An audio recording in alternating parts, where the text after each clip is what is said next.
Do you ever feel lonely and think visiting a friend will fix it? After retirement, it's natural to feel a strange, quiet settle into your life. You've gone from years of scheduled routines, coworkers, calls, and constant movement to wide-open days with too much time to think. It's during these long, still hours that many people begin reaching for the past. Calling old friends, dropping by unannounced, trying to fill that emptiness with familiar faces. But what if I told you that visiting friends every time you feel lonely may not be the best thing for your heart, your relationships, or even your long-term happiness? As odd as it may sound, leaning too heavily on friendships during retirement can sometimes deepen your loneliness rather than cure it. In this video, we're going to talk about 5 surprising reasons why visiting your friends during moments of emotional emptiness might do more harm than good. This isn't about cutting people off.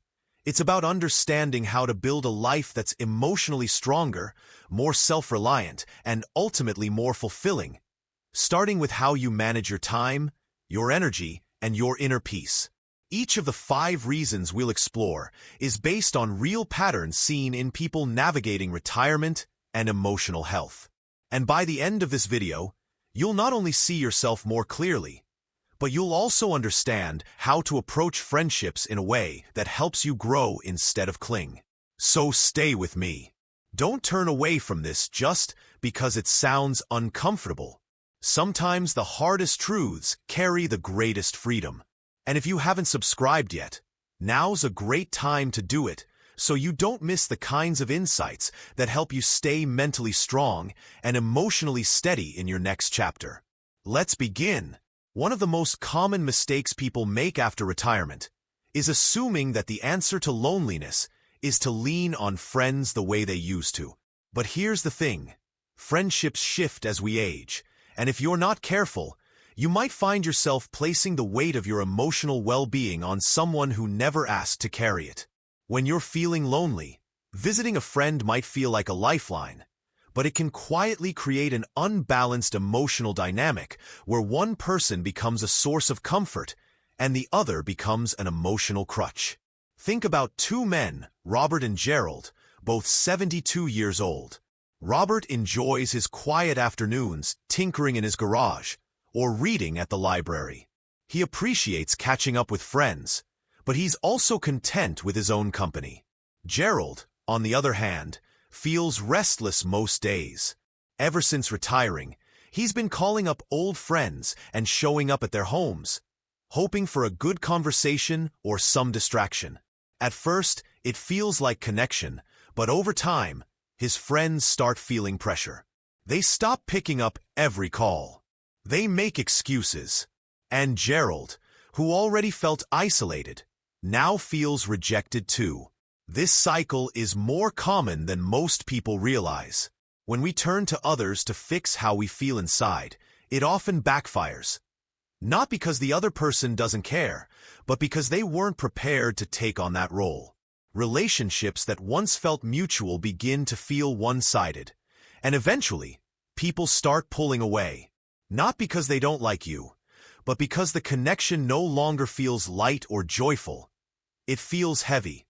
The danger in this is subtle but real. You begin to associate your friends with relief from your own pain, which turns friendship into medication rather than connection.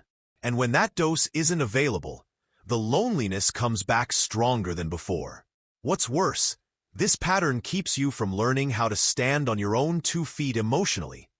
How to develop the quiet kind of strength that comes from being okay even when no one else is around. But there's a better way.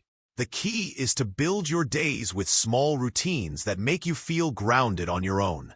Making your bed, preparing a meal from scratch, writing in a notebook, taking a walk without your phone. When you start giving your own presence the same respect and attention you used to give to your job or your family, you begin to grow a sense of emotional independence that no friend can give and no absence can take away. So before you knock on that friend's door just because you're feeling empty, ask yourself gently, am I hoping they'll fix something I haven't yet learned to hold myself?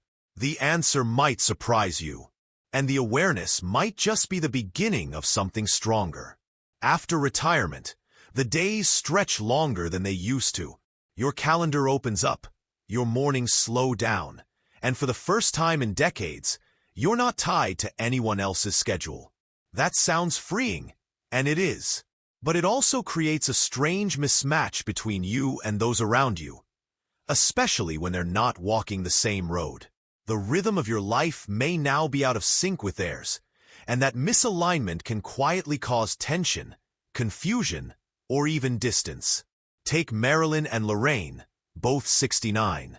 Marilyn has been retired for a year and enjoys her slow breakfasts, afternoon strolls, and early evenings spent in quiet reflection. Lorraine, her longtime friend, is still working part-time and takes care of her grandchildren 3 days a week. Marilyn, feeling a bit isolated, begins dropping by Lorraine's house unannounced, hoping for some company. Lorraine, caught between errands and responsibilities, welcomes her at first, but over time, she begins to feel overwhelmed. She doesn't say anything, but her texts become shorter, her tone more clipped, and her door less open.